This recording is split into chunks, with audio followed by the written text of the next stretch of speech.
ಯಾವನೋ ಒಂದು private hospital ಮೇಲೆ ಕಂಪ್ಲೇಂಟ್ ಕೊಡಕ್ ಹೋದ್ರೆ ಇನ್ಸ್ಪೆಕ್ಟರ್ ಒಳಗಾಗ್ತೀನಿ ಅಂತಾನೆ.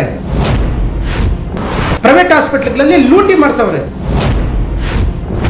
ನಮಗೆ ಸಿಗ್ಬೇಕಾಗಿರುವಂತ ಸೌಲಭ್ಯಗಳನ್ನ ಲೂಟಿ ಮಾಡ್ತಾವ್ರಲ್ಲ, ನಮಗ್ ಗೊತ್ತಿಲ್ಲದೆ. ಬ್ಲಡ್ ಚಾರ್ಜ್ಗೆ 100 ರೂಪಾಯಿ ಇದ್ರೆ ಇವತ್ತು 1,000 ರೂಪಾಯಿ ಬ್ಲಡ್ ಚಾರ್ಜ್ ತಗೊಂತ ಇದ್ದಾರೆ. ಕಿತ್ತೋಗಿರುವಂತ ಗವರ್ಮೆಂಟ್ ಹಾಸ್ಪಿಟಲ್ ಡಾಕ್ಟರ್ಗಳು ಅವರು ಸರಿಯಾದಂತ ಟ್ರೀಟ್ಮೆಂಟ್ ಕೊಡೋ ಯೋಗ್ಯತೆ ಇಲ್ದಿದ್ದಕ್ಕೆ ಪ್ರೈವೇಟ್ ಹಾಸ್ಪಿಟಲ್ ಬರೆದು ಕಳಿಸ್ತಿದ್ದಾರೆ. ಪ್ರತಿ ವ್ಯಾಪ್ತಿಯಲ್ಲೂ ನಕಲಿ ಕ್ಲಿನಿಕ್ ಡಾಕ್ಟರ್ಗಳು ಬೇರೆ ಬೇರೆ ರಾಜ್ಯಗಳಿಂದ ಬಂದು ಇವತ್ತು ನಕಲಿ ಕ್ಲಿನಿಕ್ಗಳನ್ನ ನಡೆಸ್ತಿದ್ದಾರೆ. ಬೆಡ್ ಚಾರ್ಜ್ಗೆ ಗವರ್ಮೆಂಟ್ ರೂಲ್ ಪ್ರಕಾರ ಇರೋದು 30 ರೂಪಾಯಿ 300 ರೂಪಾಯಿ ಅಂತಂದ್ರೆ ಇವತ್ತು 3,000 4,000 ಪ್ರೈವೇಟ್ ಹಾಸ್ಪಿಟಲ್ ಲೂಟಿ ಮಾಡ್ತಾ ಇದ್ದಾರೆ. ಪ್ರತಿ ಪ್ರೈವೇಟ್ ಹಾಸ್ಪಿಟಲ್ಗಳಲ್ಲಿ ರೇಟ್ ಕಾರ್ಡ್ ಬೋರ್ಡ್ ಹಾಕ್ಬೇಕು. ಬೆಡ್ ಚಾರ್ಜ್ಗೆ ಎಷ್ಟು, ಬ್ಲಡ್ ಚಾರ್ಜ್ಗೆ ಎಷ್ಟು, BP ಚೆಕ್ ಮಾಡಕ್ಕೆ ಎಷ್ಟು, ಅದನ್ನ ದಂಧೆ ಮಾಡಿಕೊಂಡು 1 to 10 ಕೊಟ್ಟು 100 ರೂಪಾಯಿಗೆ 1,000 ರೂಪಾಯಿ ಅಷ್ಟು ವಸೂಲು ಮಾಡ್ತಾವ್ರೆ.